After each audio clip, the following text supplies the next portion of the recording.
وقال الذين أشركوا لو شاء الله ما عبدنا من دونه من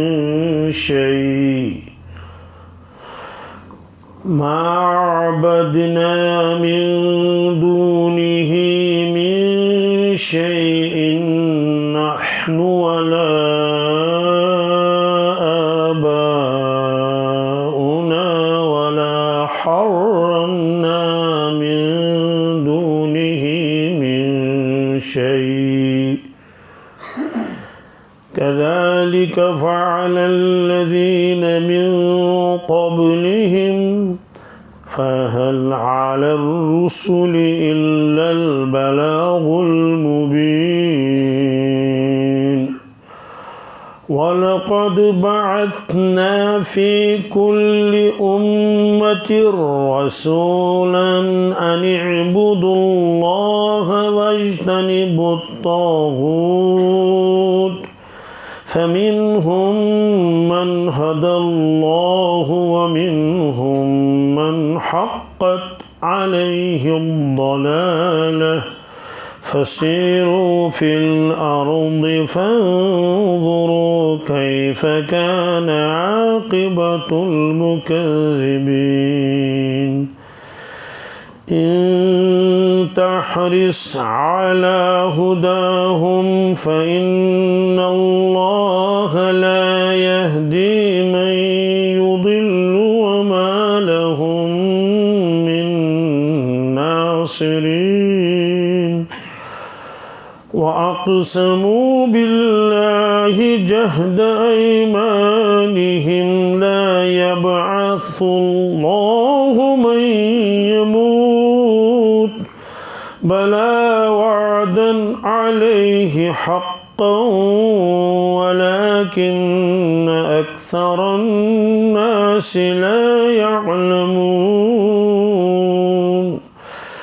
ليبين لهم الذي يختلفون فيه وليعلم الذين كفروا أنهم كانوا كاذبين إنما قولنا لشيء إذا أردناه أن نقول له كن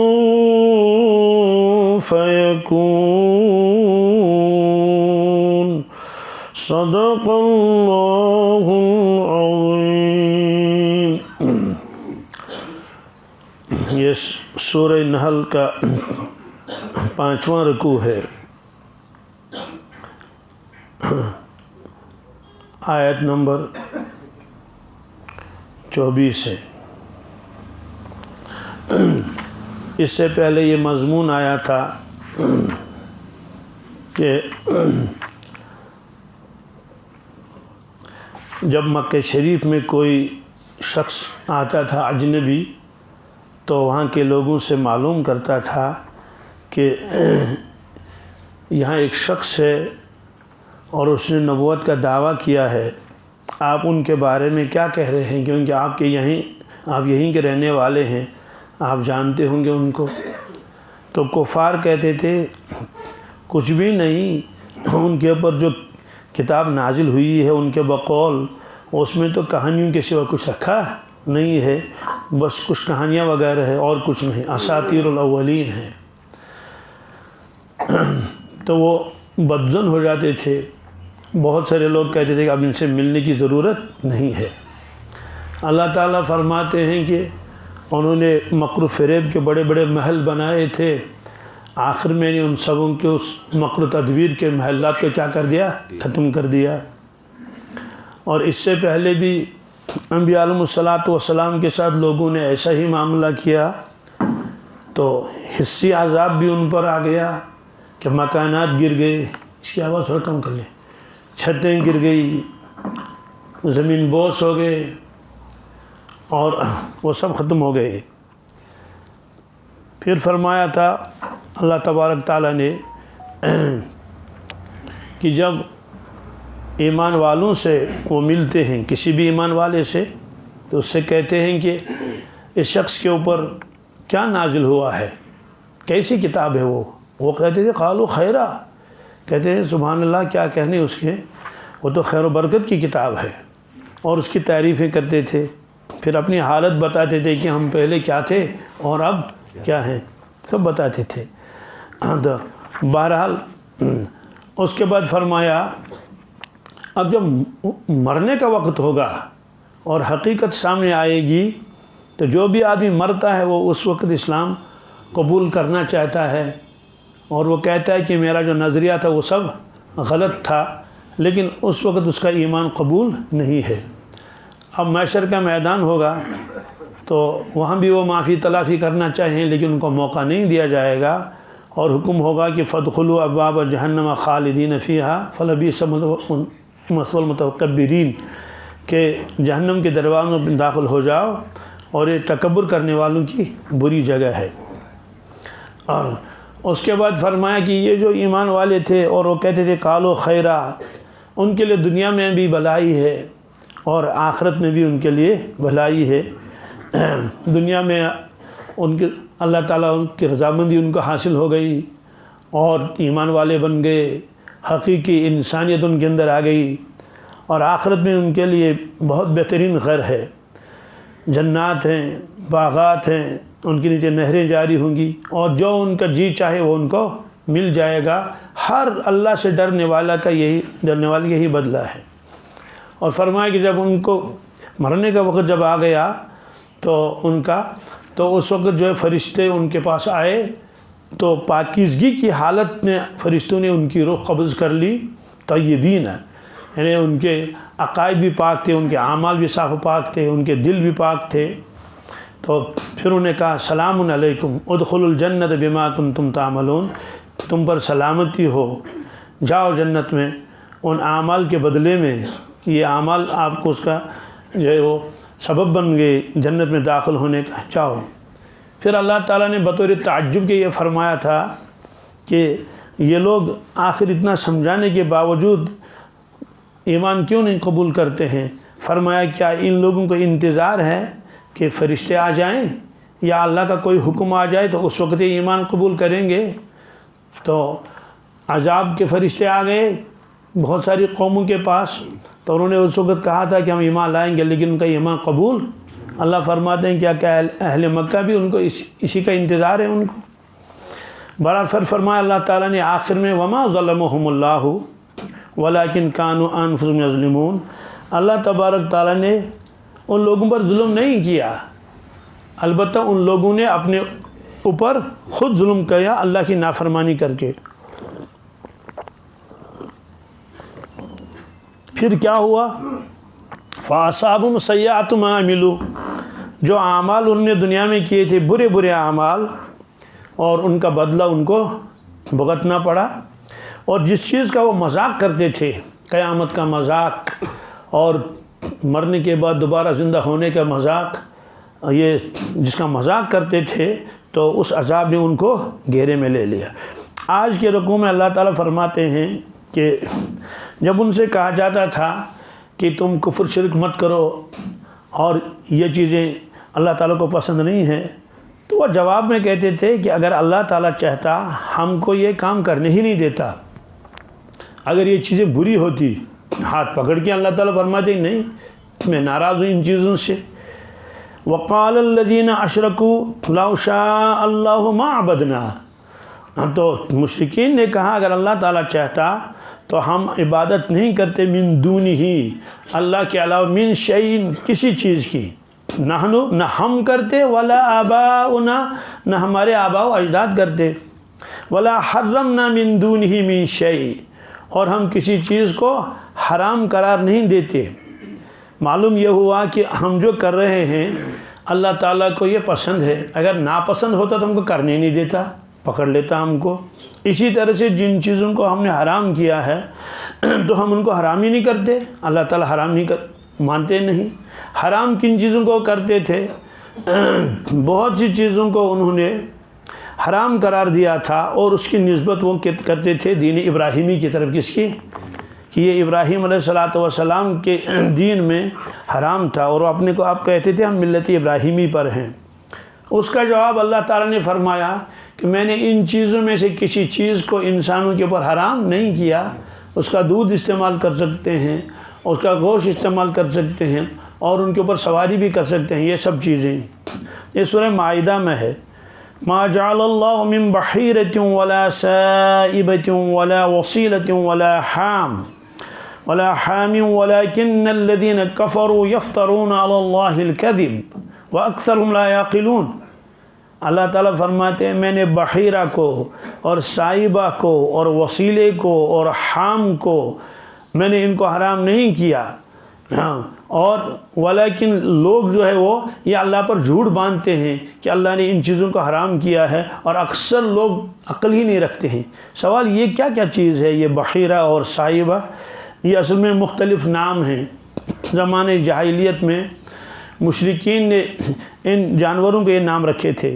بحیرہ اس جانور کو کہتے تھے، چاہے وہ اونٹ ہو، چاہے وہ گائے ہو یا اور کوئی جانور ہو، تو اس کے کانوں کو وہ چیرتے تھے، ایسے نشانہ لگاتے تھے، پھر کہتے تھے اس کا دودھ ہم استعمال نہیں کر سکتے، ہم استعمال، تو اس کا دودھ جو ہے وہ بتوں کے نام پر وہ وقف کرتے تھے، تو نشانہ ہوتا تھا اس جانور کے کان میں، وہ چیرتے تھے کان کو۔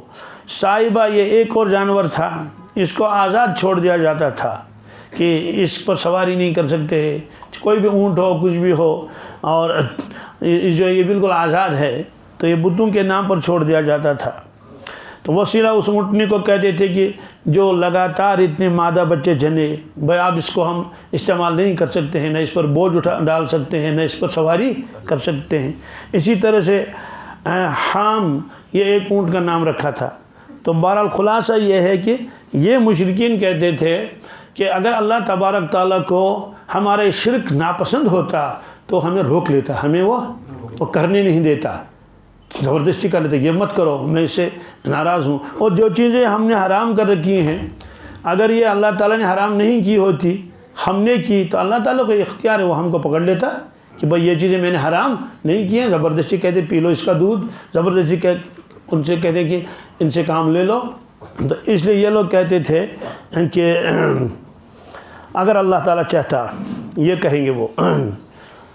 پھر فرمایا کہ کذالک فعل الذین من قبلہم، اس سے پہلے بھی لوگوں نے ایسا ہی کیا، کہ وہ بھی یہی دلائل دیتے تھے کہ اگر اللہ تعالیٰ کو یہ ناپسند ہوتا تو وہ ہم کو یہ کرنے نہیں دیتا۔ اللہ تعالیٰ فرماتے ہیں فَحَلْ عَلَى الرُّسُلِ إِلَّا الْبَلَاغُ الْمُبِينُ، انبیاء علیہ السلام کے ذمے صرف پہنچانا ہے، کیا؟ اللہ تعالیٰ کی بات پہنچانی ہے، تبلیغ کرنا ہے، لیکن زبردستی کسی کو وہ نہیں کر سکتے۔ لا اکراہ فی الدین، دین میں کوئی زبردستی ہے بھی نہیں۔ یہ اللہ تعالیٰ نے فرمایا کہ انبیاء علیہ السلام کے ذمے کیا ہے۔ ایک جگہ فرمایا لست علیہم بمسیطر الا من تولی وکفر، یا رسول اللہ صلی اللہ علیہ وسلم یہ آپ کی بات نہیں مانتے ہیں، نہ مانے، آپ کے اوپر ذمہ داری نہیں ہے، آپ سے اللہ یہ نہیں پوچھیں گے محشر کے میدان میں انہوں نے اسلام قبول کیوں نہیں کیا، یہ آپ کی ذمہ داری نہیں ہے۔ ہاں آپ کی ذمہ داری یہ ہے کہ آپ اللہ تعالیٰ کے کلام کو اور اس کے احکامات کو ان کے پاس پہنچائیں، اور وہ آپ پہنچا رہے ہیں، بلاغ المبین۔ اور اس بلاغ المبین کے اندر اگر وہ رکاوٹیں ڈال دے تو نبی رکنے والا نہیں ہے۔ وہ واقعہ بار بار آتا بھی ہے اور آپ کے ذہنوں میں بھی ہے، وہ یہ ہے کہ اللہ کے نبی صلی اللہ علیہ وسلم کو انہوں نے ایک مرتبہ بلایا مشرکین مکہ نے، تو پھر ان کو بتا دیا کہ آپ یہ چھوڑ دو، یہ تبلیغ وغیرہ کرنا، یہ لا الہ الا اللہ وحدہ لا شریک یہ کہنا چھوڑ دو، آپ ہمارے جو اپنا دین ہے، ہمارا آبائی دین، اس پر آ جاؤ۔ تو اس کے لیے انہوں نے کچھ لالچیں بھی دے دی کہ آپ چاہیں تو ہم پورے مکہ کا آپ کو بلا مقابلہ سردار بنا لیں گے، اور اس زمانے میں قوم کے سردار کی وہی حیثیت ہوتی تھی جو بادشاہ کی ہے، کیا؟ جو حکم دے گا مان لیں گے۔ دوسری چیز یہ ہے کہ ہم مال و دولت جمع کر لیں گے، آپ کی خدمت میں پہنچائیں گے، کہ انسان کا مقصد تو یہ ہوتا ہے کہ مال و دولت ملے اور لوگ میرے پیچھے پیچھے چلیں، تو یہ ہم سب کر لیں گے۔ تیسری چیز یہ ہے کہ اگر آپ کہیں نکاح کرنا چاہتے ہیں تو اس کا بھی ہم انتظام کر لیں گے. اور اہل عرب کے یہاں اس وقت یہ کوئی نہیں تھا کہ کتنے نکاح کر لو. کیا کسی کے نکاح میں 10 عورتیں، کسی کے 15، کسی کے کچھ. تو بہرحال فرمایا اس کا بھی انتظام کر لیں گے، آپ اس چیز کو چھوڑ دیں تبلیغ. تو آپ نے اس کے جواب میں فرمایا یہ چیزیں تو چھوٹی ہیں، یہ چیزیں تو ان کو رہنے دو. اگر آپ سورج کو بھی لائیں گے اور چاند کو بھی لائیں گے اور سورج کو میرے دائیں ہاتھ پر رکھیں، چاند کو میرے بائیں ہاتھ پر رکھیں، تب بھی میں اس دعوت کو چھوڑوں گا نہیں. تو بہرحال فرمایا کہ انبیاء علیہ الصلوۃ والسلام کے ذمے ہوتا ہے کہ وہ اللہ تعالیٰ کا پیغام لوگوں تک پہنچائیں اور کسی کو زبردستی نہ کریں، مجبور نہ کیا جائے گا کسی کو. ہاں ان کے سامنے بتا دیا جائے گا کہ ایمان قبول کرو گے تو اللہ کی رضامندی مل جائے گی، مرنے کے بعد جو زندگی آنے والی ہے لامحدود زندگی، اس میں آپ کو یہ ملے گا، یہ ملے گا، جنت کی بشارت دے دی جائے گی. اور اسی طرح سے نہیں مانو گے تو اللہ تعالیٰ کے جیل خانے میں جانا پڑے گا، ابداً ابدا کے لیے دوزخ میں جانا پڑے گا. یہ ہے انبیاء علیہ الصلوۃ والسلام کے ذمے. تو یہ لوگ کہتے تھے کہ اگر اللہ تبارک تعالیٰ کو یہ چیزیں ناپسند ہیں تو اللہ تبارک تعالیٰ ضرور ہم کو ان چیزوں سے روک لیتا. تو اس کا جواب اللہ تعالیٰ نے یہ دے دیا کہ فَهَلْ عَلَى الرُّسُلِ إِلَّا الْبَلَاغُ الْمُبِينُ. پھر اللہ تعالیٰ نے فرمایا کہ حضرت رسول اللہ صلی اللہ علیہ وسلم جیسے ہم نے ان کو بھیجا ہے مکہ شریف والوں کی طرف سب سے پہلے، اس طرح سے ہم نے اور امتوں کی طرف بھی نبیوں کو بھیجا ہے. وَلَقَدْ بَعَثْنَا فِي كُلِّ أُمَّةٍ رَسُولًا. بے شک ہم نے بھیجا ہر امت میں ایک ایک رسول، اور ان تمام رسولوں کی دعوت ایک ہی تھی، ان اعبدوا اللہ، کہ تم اللہ کی عبادت کرو. اور قرآن پاک میں بہت جگہ یہ ہے کہ شعیب علیہ السلام نے یہ کہا، اور حضرت ہود علیہ السلام نے یہ فرمایا. یہ سب تو سب ان کی تعلیم یہ کی تھی کہ تم اللہ کی عبادت کر لو، آخرت کو مان لو. فرمایا کہ فی کل امت رسولہ، ہم نے ہر امت میں ایک رسول بھیجا ہے. سوال اس کا مطلب ہے کہ کوئی خطہ خالی ہی نہیں جہاں اللہ نے نہیں بھیجا ہو. تو یہ رسول کے دو معنی ہیں. ایک ہے اصطلاحی رسول، کیا وہ تو ہے انبیاء علیہ الصلوۃ والسلام رسول، اور وہ گنے چنے ہیں، وہ کروڑوں میں نہیں ہے، لاکھوں میں نہیں، 1 لاکھ اور کچھ. اور قرآن پاک میں صرف 26 انبیاء اور رسول کا تذکرہ ہے. کتنے کا؟ تو ان کو نبی ماننا فرض ہے، ان کو نبی ماننا. اس کے علاوہ احادیث میں انبیاء علیہ الصلوۃ والسلام کا کچھ کا تذکرہ ہے تو ان کو بھی ہم مانتے ہیں کہ یشهدون وغیرہ. باقی اس کے علاوہ ہم کسی کے بارے میں یہ نہیں کہہ سکتے کہ فلاں کیا ہے، نبی ہے. ہاں ہم کہتے ہیں کہ جتنے نبی اللہ تعالیٰ نے بھیجے ہیں دنیا میں ہم سب پر ایمان لاتے ہیں اجمالی اعتبار سے، 1,24,000 ہوں یا اسے کم ہوں بیش ہوں. تو اور یہ بھی ہمارا عقیدہ ہے کہ وہ انبیاء علیہ الصلوۃ والسلام تو اپنے اپنے علاقے کے نبی تھے، اپنے اپنے زمانے کے. وَإِلَىٰ عَادٍ أَخَاهُمْ هُودًا وَإِلَىٰ مَدْيَنَ أَخَاهُمْ شُعَيْبًا. تو ان کو ایک ایک علاقہ دیا گیا تھا، ایک ایک علاقہ، اور دوسرے علاقے کی ان کی ذمہ داری نہیں تھی. یہ قرآن پاک میں بھی ہے. وَإِذْ قَالَ عِيسَىٰ ابْنُ مَرْيَمَ يَا بَنِي إِسْرَائِيلَ إِنِّي رَسُولُ اللَّهِ إِلَيْكُمْ. عیسیٰ علیہ السلام تشریف لائے بنی اسرائیل سے، فرمایا اے بنی اسرائیل مجھے اللہ نے نبی بنا کر بھیجا ہے تمہاری طرف. کن کی طرف؟ پھر انہوں نے اپنے شاگردوں کو، اپنے امتیوں کو جو مسلمان ہو گئے تھے، صحابہ وہ بھی ہیں، ان کو بھیجا مختلف جگہوں پر کام کرنے کے لیے. فلاں علاقے میں جاؤ. ساتھ میں یہ بھی فرمایا جس بستی میں جاؤ گے پہلے معلوم کر لینا یہ کون سی بستی ہے، یہ کون سی کہ اگر بنی اسرائیل کی بستی ہے تو وہاں جا کر کام کر لینا، لیکن اگر وہ بستی بنی اسرائیل کی نہیں ہے اور دوسری قوم ہے تو وہاں نہ جانا. وہاں کہ کیوں؟ کہا مجھے اللہ نے صرف ذمہ داری ڈالی ہے کن کی؟ بنی اسرائیل کی. اس کے علاوہ اگر کوئی ہے تو اس کی ذمہ داری میرے اوپر نہیں ہے. یعنی اللہ نے خود ہی فرمائی ان میں کام کرنا ہے. تو معلوم یہ ہوا وہ سب حضرات علاقائی نبی تھے. اور اس کے بعد جب اللہ تعالیٰ نے حضرت رسول اکرم صلی اللہ علیہ وسلم کو دنیا میں مبعوث فرمایا تو ان کو فرمایا وما ارسلناک الا کافۃ للناس بشیرا ونذیرا.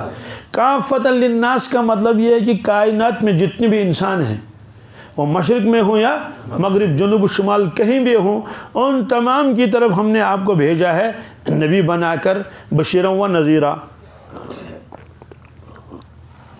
الحمدللہ۔ تو رسول کا دوسرا مطلب ہوتا ہے قاصد۔ کیا؟ وہ جبریل کو بھی رسول کہہ سکتے ہیں۔ کیسے؟ قرآن پاک نے خود فرمایا انہ لقول رسول کریم ذی قوت عند ذی العرش مکین۔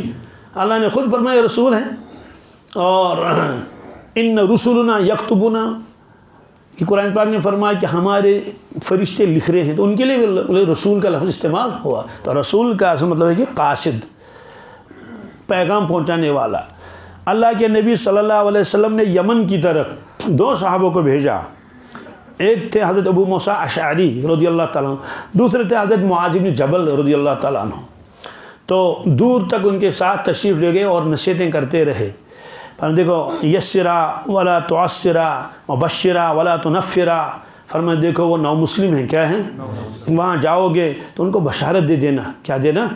جنت کی بشارت، اللہ تعالیٰ کی خوشنودی کی بشارت، یہ۔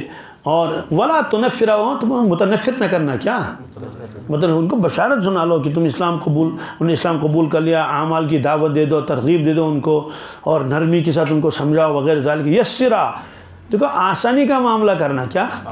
ولا تعسرا، ان کو مشقت میں مت ڈالنا، آہستہ آہستہ آہستہ آہستہ وہ کام کر لیں گے۔ اس سے معلوم ہوا کہ اگر کوئی شخص نیا اسلام میں آیا ہے یا توبہ کر کے آیا ہے تو ایک ہی دن اس کے اوپر اتنا بوجھ نہیں ڈالنا۔ بھائی 5 نمازیں بھی پڑھنی پڑیں گی، اور تہجد بھی پڑھنی پڑے گی، اور اشراق و چاش بھی پڑھ لو۔ وہ کہے گا بھائی میں تو بڑی پریشانی میں مبتلا ہو گیا۔ جیسے ایک نو مسلم تھا، اس کو تبلیغ والے اپنے ساتھ لے گئے، تو اب انہوں نے کہا کہ دیکھو اشراق کی یہ فضیلت ہے، اشراق بھی پڑھوائی، اور چاش کی یہ فضیلت ہے۔ اس نے سمجھ گیا کہ یہ میرے بس کی بات۔ اس سے کہتے کہ بھائی آپ نئے نئے آئے ہیں، آپ آرام کر لو، آپ آرام، یہ پرانے لوگ ہیں، ان کو معلوم ہے فرض کیا ہے اور سنت کیا ہے اور واجب کیا ہے۔ تو وہ گھبرا گیا بیچارہ، اس نے کہا میرے بس میں نہیں ہے، چونکہ وہ مسجد میں ہی تھے نا، توابین بھی اسے پڑھا دے اور کیا کیا۔ اسے فرمایا کہ یسرا ولا تعسرا، آپ آسانی کا معاملہ کر لینا وہاں، اور ان کو مشقت میں مت ڈالنا۔ پھر آخر میں آپ نے حضرت معاذ بن جبل سے فرمایا بما تقضی، کیا تم فیصلے کیسے کرو گے وہاں؟ کیونکہ فیصلے کی بھی تو ضرورت پیش آئے گی نا۔ 2 آدمی کے درمیان میں جھگڑا ہو گیا ہے، کہیں وراثت کا جھگڑا ہے، کہیں لین دین کے اوپر جھگڑا ہو گیا، تو فیصلہ کیسے کرے گا؟ انہوں نے کہا اقضی بکتاب اللہ، میں فیصلہ کروں گا قرآن مجید کے مطابق۔ کس نے؟ آپ نے فرمایا اگر قرآن پاک میں وہ نہ ملے، قرآن پاک میں وہ چیز نہ ملے جس کا فیصلہ کرنا ہے، انہوں نے کہا پھر میں اللہ کے نبی صلی اللہ علیہ وسلم کی احادیث کو سامنے رکھ لوں گا تو اس سے فیصلہ کروں گا۔ آپ نے فرمایا اگر اس میں بھی نہ ملے، اس نے کہا کہ اجتہد برأیی، کیا تو میں اپنی عقل لڑاؤں گا، کیا کروں گا؟ قرآن و حدیث کو سامنے رکھ کر دیکھوں گا کہ اس کا مجھے کہیں حل ملتا ہے یا نہیں۔ صراحت نہ ملے تو اجتہاد کروں گا، کیا کروں گا؟ تو آپ ناراض نہیں ہو گئے کہ اجتہاد کیوں کرو گے؟ آپ نے ایسے دست مبارک اس کے سینے پر مارا ایسے، فرمایا الحمدللہ، کیا الحمدللہ الذی وفق رسول اللہ صلی اللہ علیہ وسلم، الحمدللہ اس اللہ کا جس نے رسول کے رسول کو کیا توفیق دے دی اس چیز کی جس سے اللہ بھی راضی ہے اور اس کا نبی بھی راضی ہے۔ رسول کے رسول، کیا مطلب ہے کہ حضور تو رسول ہیں ہی، تو آپ نے معاذ بن جبل کو بھی رسول ہی فرمایا، کیا رسول کا رسول۔ اس کا مطلب تو یہ ہے اگر کوئی رسول کیا اپنے کسی شاگرد کو، اپنے مرید کو، اپنے امتی کو جس پر اس کا اعتماد ہو کسی جگہ بھیجے تو اس کے اصطلاحی اعتبار سے تو وہ ہیں رسول، لیکن لغوی اعتبار سے اس کو بھی رسول کہتے ہیں، اس کو بھی رسول کہتے ہیں۔ تو اس طرح سے اللہ نے فرمایا ہم نے ہر امت میں رسول بھیجے ہیں۔ اس کا مطلب تو یہ ہوا یا تو خود رسول پہنچا ہے وہاں، اگر وہ خود نہیں پہنچا تو اس نے کسی کو وہاں بھیجا ہے۔ جیسے ہم کہتے ہیں کہ اللہ کے نبی ہمارے پاس تشریف لائے، اللہ نے ان کو ہماری طرف بھیجا، تو ظاہر سی بات ہے ہر آدمی سمجھ سکتا ہے یہاں تو تشریف نہیں لائے آپ، یہاں تو تشریف نہیں لائے، جزیرۃ العرب میں ہی تو رہے آپ۔ تو اس کے بعد جو آدمی کہتا ہے کہ ہمارے پاس حضور کا پیغام پہنچا، ہمارے پاس حضور تشریف لائے، اس کا مطلب تو یہ کہ ان کے نائبین آئے، ان کے تو نائبین کے لیے ہادی کا لفظ بھی آتا ہے، وَلِكُلِّ قَوْمٍ ہاد، وَلِكُلِّ قَوْمٍ، ہر قوم کے لیے ایک ہادی ہے۔ اور نذیر بھی آتا ہے، کس کے لیے؟ نذیر۔ تو اس میں فرمایا کہ وَلَقَدْ بَعَثْنَا فِي كُلِّ أُمَّةٍ رَسُولًا، ہم نے ہر امت میں ایک رسول بھیجا ہے۔ تو رسول کا گویا مفہوم اب وسیع ہو گیا، کیا ہو گیا؟ ایک تو جو اصطلاح میں جس کو رسول کہتے ہیں وہ تو وہی ہیں جن کو اللہ نے واقعی رسالت عطا فرمائی، نبوت عطا فرمائی۔ اس کے بعد جو اور علاقوں میں لوگ گئے تو ان کو بھی رسول ہی کہا جائے گا، ان کو بھی رسول ہی، یعنی قاصد، کیا؟ قاصد، نبی کا پیغام پہنچانے والا۔ تو یہ لوگ جاتے تھے۔ یہ فرمایا کہ ہر امت، کیا؟ ہر امت کو، یعنی مطلب تو ہے کہ اللہ تعالیٰ نے کسی علاقے کو اس سے محروم نہیں رکھا، بلکہ ہر جگہ اللہ نے ان کو بھیجا۔ اب یہ الگ مسئلہ ہے کہ کنہوں نے مانا کنہوں نے نہیں مانا، اور کبھی کبھی اللہ تبارک تعالیٰ ایک ہی جگہ میں 2 اور 3 نبی بھیجتے تھے، 2 اور 3 نبی۔ وَضْرِبْ لَهُمْ مَثَلًا أَصْحَابَ الْقَرْيَةِ إِذْ جَاءَهَا الْمُرْسَلُونَ إِذْ أَرْسَلْنَا إِلَيْهِمُ اثْنَيْنِ فَكَذَّبُوهُمَا فَعَزَّزْنَا بِثَالِثٍ فَقَالُوا إِنَّا إِلَيْكُمْ مُرْسَلُونَ۔ جب ہم نے 2 نبیوں کو بھیجا ایک بستی میں، بستی والوں نے مانا نہیں، انکار کیا، اللہ تعالیٰ فرمایا میں نے تیسرا بھیجا، کیا؟ تو تینوں مل کر گئے، انہوں نے کہا کہ بھائی اِنَّا إِلَيْكُمْ لَمُرْسَلُونَ، ہم اللہ کے بھیجے ہوئے ہیں۔ تو انہوں نے کیا کہا؟ اَنِ اعْبُدُوا اللَّهَ وَاجْتَنِبُوا الطَّاغُوتَ۔ تو ہر نبی نے لوگوں سے یہی کہا کہ لوگوں تم عبادت کرو اللہ تبارک تعالیٰ کی، تم اس کے بندے ہو، تم اس کے علاوہ کسی کی عبادت نہیں کر سکتے ہیں، مخلوق کی عبادت نہیں کر سکتا، اور طاغوت سے بچو۔ کیا؟ یہ طاغوت کیا چیز ہے؟ طاغوت کے معنی آتے ہیں لفظی معنی کے بدی اور شرارت کا سرغنہ، کیا؟ جی، یعنی جو انتہا درجے کا برا ہو، کیا ہو؟ اور شرارت کرنے والا ہو، اور اللہ تعالیٰ کی نافرمانی میں حد سے نکل گیا ہو، کیا؟ تو اس میں شیطان بھی آتا ہے کیونکہ حد سے نکلا ہوا ہے، اس میں آدمی کا نفس بھی آتا ہے، کیا؟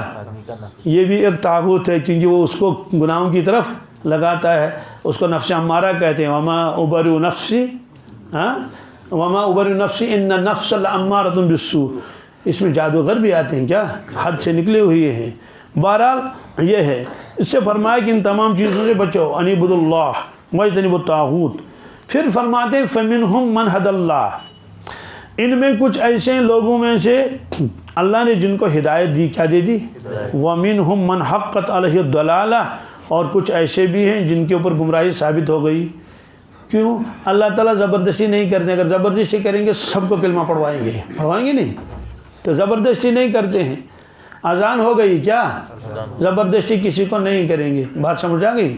بھائی اذان ہو گئی، ترغیب دے دی آ جاؤ، اور اگر زبردستی کرنا چاہے، مثلا بادشاہ وہاں سعودیہ میں تو ان کو زبردستی پولیس آتی تھی اور ان کو دکانیں کیا کرواتی تھی؟ بند کرواتی تھی۔ اب قانون بدل گیا، اب کہا بھائی اذان ہو جائے، جس کو چاہے جائے، تو جس کو جو نہ جائے تو مت کرو اس کو۔ اس لیے اب وہ جو نمازوں کا پہلے اہتمام تھا نا، اس میں بڑی کمی آ گئی۔ کیوں؟ اب ان کو معلوم ہے ہمیں کوئی نہیں آئے گا، تو ورنہ وہ بلدیہ والے آتے تھے اور دیکھا نماز کے وقت میں دکان پر ہے تو کیا کرتے تھے، اس کو کبھی گاڑی میں بٹھا کے بہت دور چھوڑ دیتے، کیا؟ صحرا میں جا کے۔ اور خلاصہ یہ ہے کہ زبردستی کرنا چاہیں تو سب ان کو زبردستی وہ کروائیں گے، نمازیں پڑھوائیں گے، روزے رکھوائیں گے، لیکن اللہ تعالیٰ فرماتے ہیں کہ ہم کسی پر زبردستی نہیں کرتے ہیں۔ تو یہ فرمایا فسیروا فی الارض، اب حکم ہے کہ چلو زمین پر، کیا؟ یہ اہل عرب کو بھی بتایا جا رہا ہے اور عام حکم بھی ہے۔ فانظروا کیف کان عاقبۃ المکذبین، فانظروا دیکھو اور غور کرو کہ جھٹلانے والوں کا انجام کیا ہوا، جھٹلانے والوں کا یعنی جو جھٹلاتے تھے انبیاء علیہ الصلوۃ والسلام کا انجام دیکھو۔ چنانچہ بہت سارے بستیاں اب بھی ہیں، جب تبوک جاتے ہیں تو راستے میں وہ مدائن صالحہ آتے ہیں، ان کے مکانات آتے ہیں، ان میں کوئی بچہ سب ختم ہو گئے، سب کوئی بھی وہاں موجود ہیں۔ یہ قوم عاد کو بھی ہوا، قوم سمود کو بھی ہوا، اور نوح علیہ السلام کے زمانے میں تو وہ سارے ہی ڈوب کر ختم ہو گئے۔ تو اس لیے فرمایا کہ جا کے دیکھو کہ ان کا کیا انجام ہوا۔ اور ایسے ہی فرعون کے مکانات تو رہ گئے مصر میں ہی، اور خود فرعون اور اس کا لشکر ڈوب گیا کس میں؟ سمندر میں۔ قارون کا بھی یہی ہوا، چونکہ آج کھٹراتے ہیں ان کے۔ اس سے فرمایا کہ جھٹلانے والوں کا انجام کیا ہو، اس پر غور کرو، یعنی اگر تم نے بھی جھٹلایا، تمہارا انجام بھی ایسا ہی ہوگا۔ ان تحرص علی ہداہم، یا رسول اللہ صلی اللہ علیہ وسلم، اگر آپ حرص کریں ان کی ہدایت پر، کیا کریں، طمع کریں یہ سب مسلمان بن جائیں، ایمان قبول کر لیں، فَإِنَّ اللَّهَ لَا يَهْدِي مَن يُضِلُّ وَمَا لَهُم مِّن نَاصِرِينَ۔ اللہ تعالیٰ جس کو ہدایت دینا چاہے اس کو ہدایت دے گا، جس کو گمراہ کرنا چاہیں وہ گمراہ ہو جائے گا، آپ ان کو ہدایت نہیں دے سکتے۔ فَإِنَّكَ لَا تَهْدِي مَنْ أَحْبَبْتَ وَلَكِنَّ اللَّهَ يَهْدِي مَن يَشَاءُ، جس کے آپ چاہیں گے اس کو ہدایت مل جائے۔ یعنی اللہ کے نبی کی تمنا تھی، کیا تھی، کسی طرح سے سارے لوگ اسلام قبول کر لیں، اس لیے بار بار جاتے تھے، ابو جہل کے پاس جاتے تھے، کفار کے پاس جاتے تھے۔ ایک شخص کے پاس گئے، اس کا نام تھا عقبہ بن معیط، اس سے کہا کہ اس نے دعوت کی، حضرت تشریف لے گئے تو حضرت نے فرمایا کہ دیکھو عقبہ، میں تمہارے گھر میں تب کھاؤں گا جب آپ اسلام قبول کریں گے۔ کیا مطلب تو یہ ہوا کہ وہ کھانے کی نیت سے نہیں کہ چلو کھانا کھا لیں، نیت یہ تھی میں جاؤں گا شاید اسی بہانے یہ اسلام قبول کرے۔ اس نے کہا ٹھیک ہے میں اسلام قبول کر لیتا ہوں، لیکن وہ پھر اس نے اسلام چھوڑ دیا۔ اس کا تذکرہ ہے قرآن پاک میں کہ اس کے سارے لوگ ناراض ہو گئے، دوست وغیرہ۔ تو ایک دوست اس کا تھا امیہ بن خلف، وہ تو زیادہ ہی ناراض ہو گیا۔ اس نے کہا کہ بھائی یا تو اسلام کو چھوڑ دو یا تو میرے دوستان اور تعلقات کو چھوڑ دو۔ تو اس نے کہا تھوڑا مجھے وقت دے دو، میں سوچوں گا۔ اس نے غور کر لیا، اس نے کہا کہ ٹھیک ہے آپ کا دوستانہ تو برقرار رہے گا، البتہ میں اسلام کو چھوڑ دوں گا۔ اس نے کہا اسی وقت جاؤ اور ڈھونڈو کہاں ہیں محمد رسول اللہ صلی اللہ علیہ وسلم، تو اس کے سامنے کہو کہ مجھے آپ کی ایمان اس کی ضرورت نہیں ہے، مجھے اپنے صحابہ میں شمار مت کرنا، میں اپنے آبائی دین پر ہوں اور میرے سارے رشتہ دار وغیرہ ناراض ہو گئے، اس لیے اس کے سامنے کہہ دینا۔ وہ گیا اور گستاخی بھی کی، کتاب تفسیر میں وہ گستاخی لکھی ہے، کیونکہ وہ اس کا دوست بہت ناراض ہو گیا۔ وہ یہ ہے کہ وہ تھوک واپس آ گئی، اس کے چہرے پر پڑ گئی، اور لکھا جیسے تیزاب سے کھال جل جاتی ہے ایسے اس کا چہرہ جل گیا۔ تو پھر وہ مرتے تک اس نے اسلام قبول نہیں کیا۔ اس کا تذکرہ قرآن پاک میں ہے، محشر کے میدان میں کھڑا کر دیا جائے گا، اور چونکہ وہ مکہ شریف کا رہنے والا تھا، وہ جب دیکھے گا کہ اللہ اکبر، ابو بکر صدیق جنت میں جا رہا ہے اور عمر فاروق جنت میں جا رہے ہیں، صحابہ جنت میں جا رہے ہیں، اور یہ بھی تو اسی بستی کا رہنے والا تھا، اس نے تو پتہ نہیں کتنی مرتبہ، ہزاروں مرتبہ دیکھا رسول اللہ صلی اللہ علیہ وسلم کو، اور کلمہ بھی پڑھا تھا، کلمہ بھی، لیکن پھر چھوڑ دیا، تب کتنا افسوس ہوگا اس وقت۔ اس کا تو ہم اندازہ نہیں لگا سکتے ہیں کہ یا تو جنت میں جاتا، اب تو دوزخ میں جانے جائے گا نا، اور جلے گا، اللہ بچائے ایسی آگ سے۔ تو قرآن نے فرمایا اتنا افسوس ہوگا، اور اپنے ہاتھوں کو چبائے گا، کیا کاٹے گا۔ وَيَوْمَ يَعُضُّ الظَّالِمُ عَلَى يَدَيْهِ يَقُولُ يَا لَيْتَنِي اتَّخَذْتُ مَعَ الرَّسُولِ سَبِيلًا، کاش میں نے اس نبی کا راستہ اختیار کیا ہوتا۔ کیا تو ہاتھ کاٹے گا، حدیث میں کوہنیوں تک کاٹے گا، کیا کھائے گا، چبائے گا، تو کہے گا یقول یا لیتنی اتخذت مع الرسول سبیلا، یا ویلتا لیتنی لم اتخذ فلانا خلیلا، افسوس میں نے فلان شخص کو دوست کیوں بنایا، لقد اضلنی عن الذکر بعد اذ جاءنی، اور اس نے مجھے گمراہ کیا۔ خلاصہ یہ ہے کہ اللہ کے نبی صلی اللہ علیہ وسلم کے دل میں تڑپ تھی کہ کسی طرح سے ہر شخص کیا کرے۔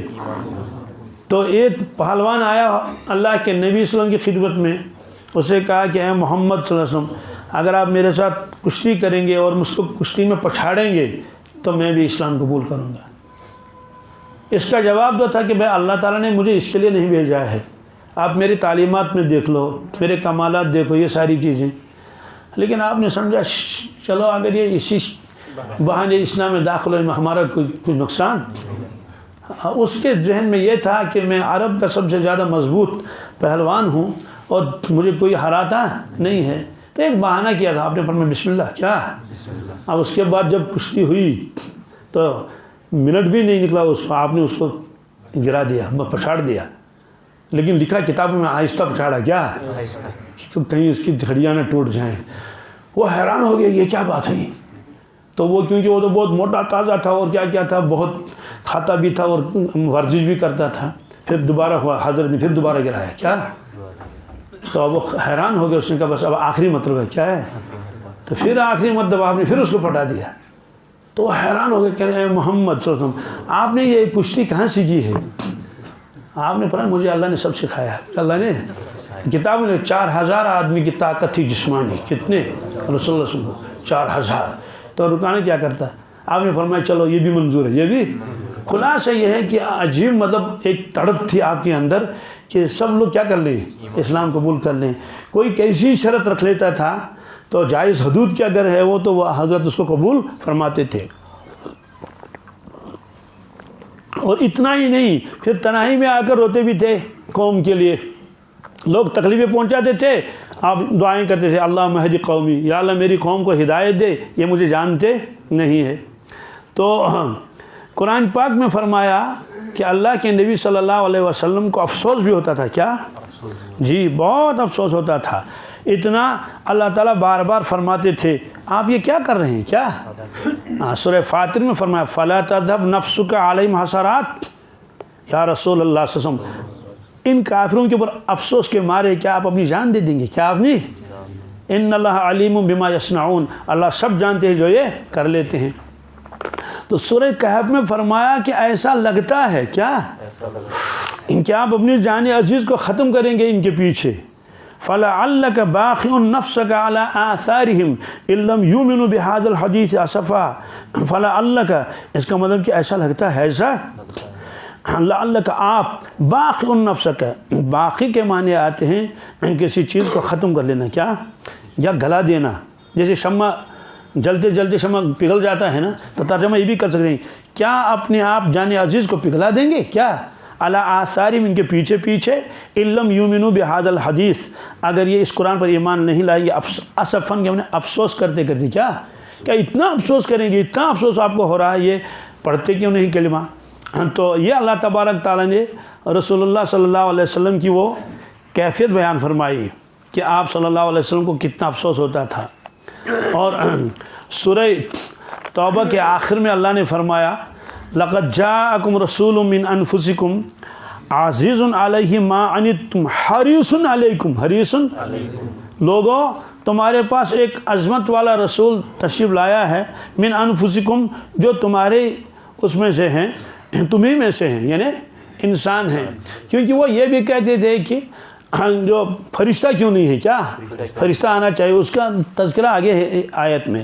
فرمایا عزیز علیہ کیا ما عنتم. اس کا مطلب ہے کہ اگر لوگوں کو ذرا سی تکلیف پہنچتی ہے وہ حضرت کو برداشت نہیں ہوتی. حضرت کو حریص علیکم. حریص علیکم کیا ترجمہ لکھا مفتی صاحب نے، تمہاری بلائی کی دھن لگی ہوئی ہے. دھن یعنی ہر وقت یہی فکر سوار ہے کہ تم اچھے رہو، تم سلامت رہو. بات سمجھ آئی؟ تمہاری دنیا بھی اچھی رہے، کسی کو کوئی مصیبت تکلیف نہ پہنچے، اور تمہاری آخرت بھی آباد ہو جائے. یہی دھن لگی ہوئی ہے. حریص علیکم بالمؤمنین رؤوف الرحیم. اور بالخصوص مومنین کے لیے آپ رؤوف بھی ہیں اور رحیم بھی ہیں.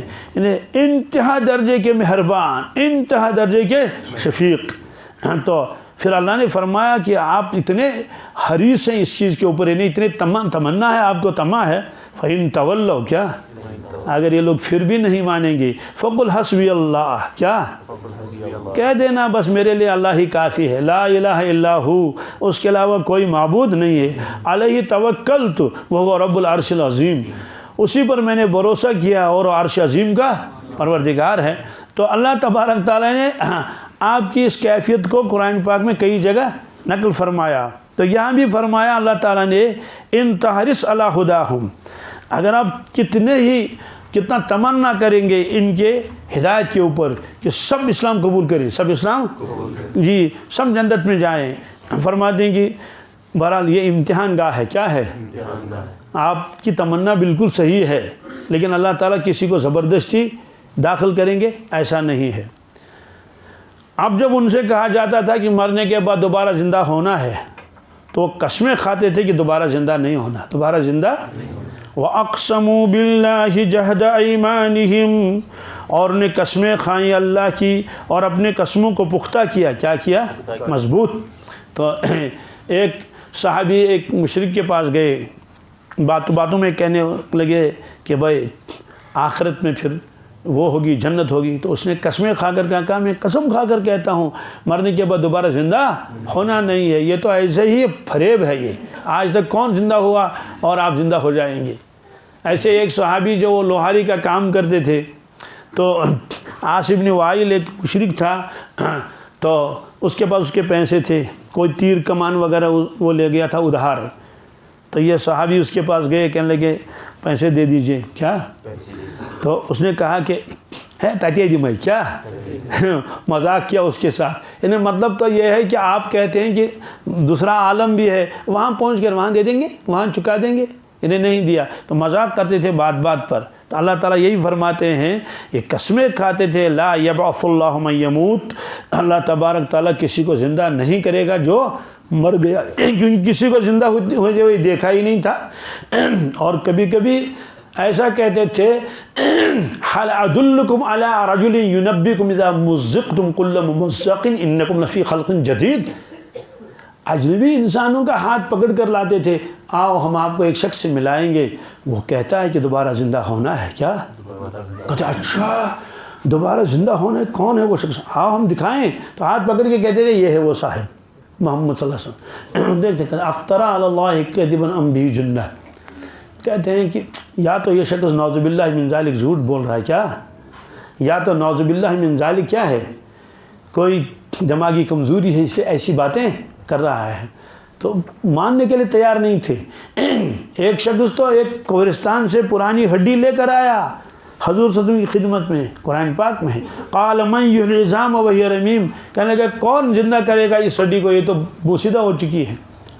حضور یہ سنتے رہتے تھے اور غم ہوتا تھا، ان کی کھوپڑی میں یہ باتیں کیوں نہیں آتی ان کے دماغ میں، تو جواب دیا اللہ تعالیٰ نے قل یحییھا الذی انشأ اول مرہ، آپ جواب دے دیجئے ان ہڈیوں کو وہی زندہ کرے گا جس نے پہلی مرتبہ ان کو پیدا کیا ہے۔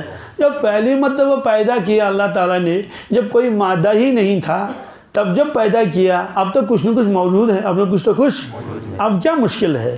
اس لیے اللہ نے جواب دیا بلا وعدن علیہ حقا، بلا کیوں نہیں، کیا کیوں نہیں میں زندہ کروں گا لوگوں کو، وعدن علیہ حقا، میرا وعدہ سچا ہے، میرا وعدہ ولیکن اکثر الناس لا یعلمون، لیکن اکثر لوگ جانتے نہیں تھے۔ ایک روایت میں ہے یوزینی ابن آدم مجھے تکلیف دیتا ہے، ابن آدم مجھے اور مجھے برا بلا کہتا ہے۔ تو کیا برا بلا کہتا ہے؟ کہتے ہیں کہ اللہ تعالیٰ نے بیٹا بنایا، کہتے ہیں کہ میں احد ہوں، کیا ہوں، میں اکیلا ہوں، لم الد ولم اولد، ہاں میں نے کسی کو جنم نہیں دیا، نہ کسی نے مجھے جنم دے دیا، تو میں اکیلا ہوں، واحد ہوں، احد ہوں، میری اولاد نہیں ہے۔ اور بنی آدم مجھ کو جھٹلاتا ہے، کیوں؟ اللہ تعالیٰ فرماتے ہیں میں کہتا ہوں کہ میں دوبارہ زندہ کروں گا، بنی آدم کہتے ہیں کہ زندہ ہونا نہیں ہے۔ فرمایا یہ ہے تکذیب بنی آدم کی، لہذا یہ فرمایا اللہ تعالیٰ نے، اکثر لوگ نہیں جانتے ہیں، لِيُبَيِّنَ لَهُمُ الَّذِي يَخْتَلِفُونَ فِيهِ۔ سوال قیامت کیوں آئے گی، دوسرا عالم کیوں آئے گا؟ کہتے ہیں کہ تاکہ سب لوگوں کے سامنے بات کھل کر آ جائے، کیا ہے؟ کھل کر آ جائے کہ نبی سچے تھے، نبی اللہ کا کلام سچا تھا۔ دنیا میں یہ نہیں ہوگا، دنیا میں تو صرف دلائل دیے جائیں گے نا، دلائل دے سکتے ہیں کہ اللہ تعالیٰ جو دوبارہ زندہ کرے گا، دلائل دے دیں گے بہت سارے، لیکن ظاہر سی بات ہے کسی کو زندہ ہوتے دیکھا نہیں۔ الحمدللہ اب قرآن پاک نے فرمایا جگہ جگہ کہ مرنے کے بعد زندہ ہونا ہے، جنت اور جہنم ہے۔ پھر فرمایا الہاکم التکاثر حتی زرتم المقابر، اے دنیا کے لوگوں تم کو غفلت میں ڈالا ہے مال کی لالچ نے، اور اتنے آپ اس میں منہمک ہو گئے، دنیا کمانے میں اور ایک دوسرے سے آگے بڑھنے میں ہوش ہی نہیں آیا، حتی زرتم المقابر، یہاں تک کہ تمہارے لاشیں قبروں میں پہنچ گئی۔ کہاں؟ کلا، ایسا نہیں کرنا چاہیے تھا، ایسا یہ چیز بالکل ٹھیک نہیں تمہارے لیے۔ سوف تعلمون، ان قریب تم کو معلوم ہو جائے گا، ان قریب تم کو۔ ثم کلا سوف تعلمون، پھر سنو، کلا یہ کامیابی کی چیز نہیں تھی، 4 دن کی چاندنی تو تھی یہ، المال والبنون زینت الحیات الدنیا، یہ مال اور اولاد تو چند دنوں کی کیا ہے، زینت، ایک رونق ہے۔ والباقیات الصالحات، اصل چیز جو باقی رہنے والی ہے وہ تمہارے نیک اعمال تھے۔ خیر عند ربک، تمہارے پروردگار کے نزدیک سب سے بہتر چیز وہی ہے، تمہارا مال و دولت اس کے سامنے بہتر۔ خیر عند ربک ثوابا و خیر عملا، بدلے اور ثواب کے اعتبار سے اور بہتر ہے امید کے اعتبار سے، یعنی انہی پر امید لگاؤ، انہی پر امید لگا لو کہ یہ نیک عمل مجھے میرے کام آئیں گے۔ تو بہرحال اللہ تعالیٰ نے فرمایا ثم کلا سوف تعلمون کلا لو تعلمون علم الیقین، کاش اگر آخرت کا تمہارے اوپر یقین آتا علم کی بنیاد پر، کس پر؟ تو لیکن مانا نہیں، پھر کیا ہوا؟ کلا لو تعلم علم الیقین لترون الجحیم، یہ ہے وہ ضرور بھی ضرور تم دیکھو گے جہنم کو۔ کیا دیکھو گے؟ وہ سامنے ہوگی۔ لترون الجحیم ثم لترونها عین الیقین، سبحان اللہ، پھر تم کو عین الیقین حاصل ہو جائے گا۔ پہلے تو علم الیقین تھا لیکن مانا علم الیقین، تو پھر تم اپنے آنکھوں سے دیکھو گے ایسے دوزخ کو۔ تو کہا جائے گا کیا یہ دوزخ نہیں ہے؟ وہ کہیں گے بالکل صحیح ہے۔ وَلَوْ تَرَىٰ إِذْ وُقِفُوا عَلَى النَّارِ، اے دیکھنے والے جب تم دیکھو گے کہ ان کو دوزخ کے آگ کے سامنے کھڑا کر دیا جائے گا، کنارے پر، کس پر؟ تو اللہ تعالیٰ فرمائیں کیا یہ سچ نہیں ہے؟ اس کو سب کہیں گے یہ سچ ہے۔ یہ اللہ تعالیٰ یہی فرماتے ہیں کہ مجھے قیامت برپا کرنی ہے، مجھے قیامت، ایک تو ہر شخص کو اس کے اعمال کا بدلہ ملے، دوسری چیز ہے الذی یختلفون فیہ، جس چیز میں لوگ دنیا میں اختلاف کرتے تھے، کوئی اللہ کو مانتا تھا کوئی نہیں مانتا تھا، کوئی نبی صلی اللہ علیہ وسلم کو مانتا تھا کوئی نہیں مانتا تھا، کہتے ہیں کہ اب ہم اس اختلاف کا فیصلہ کریں گے، اس اختلاف کا وہ فیصلہ ہوگا میدان محشر میں، اس میں سب ہوں گے اولین اور آخرین، فیصلے کا دن یوم الفصل۔ اسی طرح سے دنیا میں جس پر ظلم ہوا کیا وہ بدلہ نہیں لے سکا، وہ بدلہ تو ظاہر سی بات ہے اب اس کو ملے گا کب بدلہ؟ تو اللہ کے نیکوکار ہیں، فرمان بردار ہیں، عابدین ہیں، خرچ کرنے والے ہیں، غریبوں کے ساتھ اچھا سلوک کرنے والے ہیں، نیک ہے، کسی کو ستاتے نہیں، ان کو کب ملے گا بدلہ؟ اور جنہوں نے لوگوں کو ستایا، مار دھاڑ کرتے ہیں، لوٹ کھسوٹ کرتے ہیں، ڈکیت کرتے ہیں، بات سمجھا گئی، اور مخلوق کو پریشان کر رکھا ہے، ان کو بھی تو اپنے کاموں کا بدلہ ملنا چاہیے۔ تو یہ تو حکمت کے خلاف ہے، ایک آدمی بہت نیک صالح ہے اور اس کو کچھ بھی نہیں مل رہا ہے، دوسرا عیش کر رہا ہے اور لوگوں کو جو ظلم کر رہا ہے تو اس کو کوئی سزا ہی نہیں۔ تو دنیا کے قانون میں بھی ایسا ہوتا ہے نا، جو اچھا کام کرتے ہیں ان کو ایوارڈ ملتے ہیں، ہے نا، اور جو گڑبڑ کرتے ہیں ان کی کیا ہے، ان کے خلاف وارنٹ نکلتا ہے، ان کو جیل میں ڈال دیا جائے گا، اس نے فلاں جگہ یہ خیانت کی، فلاں جگہ یہ چوری ثابت ہو گئی۔ تو اللہ تعالیٰ فرماتے ہیں میں نے آخرت کا دن اسی لیے رکھا ہے، میں نے آخرت کے دن تاکہ اولین آخرین کو جمع کر لوں گا، وہاں فیصلے ہوں گے۔ بہت سارے مظلوم دنیا میں ایسے ہوتے ہیں، آسمان کی طرف دیکھ دیکھ کے کہتے ہیں کہ جو ہے وہ ہم ان سے بدلہ نہ لے سکیں، تو وہ پھر اللہ ہی پر چھوڑتے ہیں کہ وہیں اللہ تعالیٰ ڈھونڈیں گے آپ کے ساتھ۔ ایک شخص نے ایک پر بہت ظلم کیا، تو یہ سچا واقعہ ہے، مسجد ایک ہی تھی، مسجد، ظالم بھی وہی نماز پڑھتا تھا، مظلوم بھی، تو اب وہ بیچارہ کیا کرے گا، وہ تو مظلوم ہے، اور عام طور سے تو جو امیر ہوگا، مالدار ہوگا، بڑا آدمی، اس کی لوگ کیا کرتے ہیں، وہ اسی کی وہ کر لیتے ہیں، سپورٹ کرتے ہیں، اس بیچارے کو تو کوئی پوچھتا ہی نہیں، وہ آخر میں بالکل وہ دل شکست ہو جاتا ہے، اس کا دل ٹوٹ جاتا ہے، بس وہ کہتا ہے اب میرا اللہ کے علاوہ میرا کوئی نہیں ہے، میں کہ سائر نہیں تسلیم، میں کہ سائر نہیں۔ تو وہ آیا محراب میں، ابھی نماز میں چند منٹ تھے، 5-6 منٹ، تو آیا اور اپنی ٹوپی سر سے اتاری، کیا ایسے ہاتھ میں لکھی، کہنے کہ ہے وہ پوچھ سے نہیں کیے کیا آسمان پوچھنے میں خدا میں پوچھنے، یعنی میں آپ سے بدلہ نہیں لے سکا، اب اللہ ہی آپ سے بدلہ لے لے۔ ٹوپی سر پر رکھ کے آگے پھر بیٹھ گئے، پھر تو کہتے ہیں ساتھ حسن، کیا قبولیت کی گھڑی، لگتا ہے کہ اس وقت قبولیت کی گھڑی تھی، اور اس کا دل ٹوٹا ہوا تھا، بہت مظلوم تھا، اس نے بہت ستایا تھا اس کو، پھر اس کے بعد حالات ایسے ہو گئے، تو بس یوں مان لو کہ اس کو سزا دنیا میں ہی ملی، باقی تو آخرت میں ملے گی۔ اس لیے اللہ تعالیٰ فرماتے ہیں کہ ہم ضرور قیامت قائم کریں گے، کیوں؟ لِيُبَيِّنَ لَهُمُ الَّذِي يَخْتَلِفُونَ فِيهِ، تاکہ ان کے لیے سامنے آ جائے صاف بات کہ کس کا عقیدہ صحیح تھا، کس کا عقیدہ غلط تھا، کون سیدھے راستے پر تھا، کون سیدھے راستے پر نہیں تھا۔ وَلِيَعْلَمَ الَّذِينَ كَفَرُوا، اور تاکہ یقین آ جائے کفار کو انہم کانوا کاذبین کہ ہم ہی جھوٹے تھے. کیا ہاں وہ یقین کر بھی زبانوں سے کہیں گے ہم جھوٹے تھے تاکہ یقین ہو جائے کہ یہ دنیا میں نہیں ہو سکتا. یہ دنیا میں جب تک وہ اپنی آنکھوں سے ان چیزوں کو دیکھیں گے. اب سوال یہ ہے کہ پھر اللہ تعالیٰ سزا کیوں نہیں دیتا ہے؟ کیا فوراً سزا دے؟ فرمایا اللہ فوراً سزا نہیں دیتا. اللہ فوراً سزا کیوں؟ وہ ڈیل دیتا ہے، سنبھلنے کا موقع دیتا ہے. اللہ کے یہاں جو ہے وہ جلد بازی نہیں ہے، اس لیے اللہ نے لوگوں کو جو ہے وہ ڈیل دے رکھی ہے. ہاں جب کسی کا پیمانہ بالکل لبریز ہو جاتا ہے اور پھر آخر میں جب عذاب آتا ہے اللہ تعالیٰ کا تو اس کے بچانے والا کوئی نہیں ہوتا ہے. جیسے پچھلے اقوام کے ساتھ ہو گیا، قوم نوح ہے، قوم سمود ہے، قوم عاد ہے، قوم لوط ہے وغیرہ ذالک. اللہ تعالیٰ فرماتے ہیں کہ مجھے لوگوں کو زندہ کرنے میں دیر نہیں لگے گی. فرمایا ما خلقکم ولا بعثکم الا کنفس واحدہ. ایک آدمی سے ہم کہیں گے بھائی یہ چیز یہاں سے وہاں لے جاؤ، کہ ٹھیک ہے.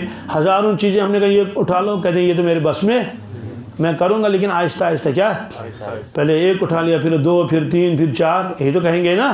ایک کتاب ہاتھ میں لینی چلے گئے، یا ہزاروں کتاب نہیں لے لوں کہ میں ایک ساتھ نہیں اٹھا سکتا. اللہ تعالیٰ فرماتے میرے لیے کچھ مشکل نہیں. ایک انسان کو زندہ کرنا جتنا میرے لیے آسان ہے، سبوں کو زندہ کرنا میرے لیے ویسا ہی آسان ہے. میرے لیے ویسا ہی آسان ہے. تو اس لیے فرمایا کہ جب مجھے کوئی کام کرنا ہوتا ہے تو میں اس سے کن فیکن کن کہتا ہوں. کیا انما قولنا، بے شک ہمارا کہنا، لشیء کسی چیز کے بارے میں، اذا اردناہ جب ہم اس چیز کو کرنا چاہتے ہیں، ان نقول لہ ہم اس سے کہتے ہیں کن، کیا ہو جا، فیکون وہ چیز ہو جاتی، وہ چیز. تو سوال ہے کہ کیا اللہ تعالیٰ زبان سے پڑھتے ہیں کن یا اردو میں ہو جا؟ کہتے ہیں نہیں، صرف ارادہ کرتے ہیں. کیا کوئی کہنے کی ضرورت؟ ارادہ کر لیا کسی چیز کا اور اس میں دیر نہیں لگتی ہے، آنن فانن وہ چیز ہو جاتی ہے. مطلب تو یہ ہے کہ انسانوں کو دوبارہ زندہ کرنا میرے لیے کوئی مشکل نہیں ہے. قیامت قائم کرنا، قرآن نے فرمایا کلمح البصر او اقرب. فرمایا جیسے تم آنکھ کو یوں کرتے ہو، کیا یا اس سے بھی زیادہ کم وقت میں قیامت برپا کر سکتا ہوں. کیا طاقت ہے اللہ کو. دنیا میں بھی تو ہے نا بھیا، یہ پہاڑ یہاں سے وہاں اٹھانا ہے، کیا اٹھانا ہے، تو اس میں تو پتہ نہیں کتنا وقت لگے گا. وہاں مکہ شریف میں پہاڑ جو ہیں وہ مٹی کے نہیں ہے، وہ پتھر کے ہیں. کتنے آپ چونکہ وہ جو ہوٹل بناتے ہیں تو پہاڑ توڑیں گے نہیں اور کیا کریں گے، تو 6 مہینے لگتے ہیں پہاڑ توڑنے میں. کیا وہ ڈوزر چلتے رہتے ہیں، کر کر کر کر کرتے رہتے ہیں، رات اور دن کام چلتا رہتا ہے. تو ظاہر سی بات ہے کسی چیز کو وہ کرنے کے لیے، توڑنے کے لیے، ختم کرنے کے لیے، اس کے لیے بھی تو وقت چاہیے نا. اللہ تعالیٰ فرماتے ہیں ایک آنکھ جھپکنے کے برابر. کیا تو یہ کن فیکون یا اللہ تعالیٰ ہم کو سمجھا رہے ہیں، ورنہ کن فیکون کہنے کی اس کو ضرورت. مطلب تو کہ صرف کسی چیز کا ارادہ اللہ فرمائے، اور ارادہ فرمایا اور وہ چیز اسی وقت وجود میں آ جاتی ہے. مطلب تو یہ ہے کہ جب قیامت آئے گی، جب قیامت آئے گی تو مجھے کچھ کرنے کی ضرورت نہیں ہے اور فوراً وہ چیز ظہور میں آ جائے گی. جی اس کے بعد مہاجرین کا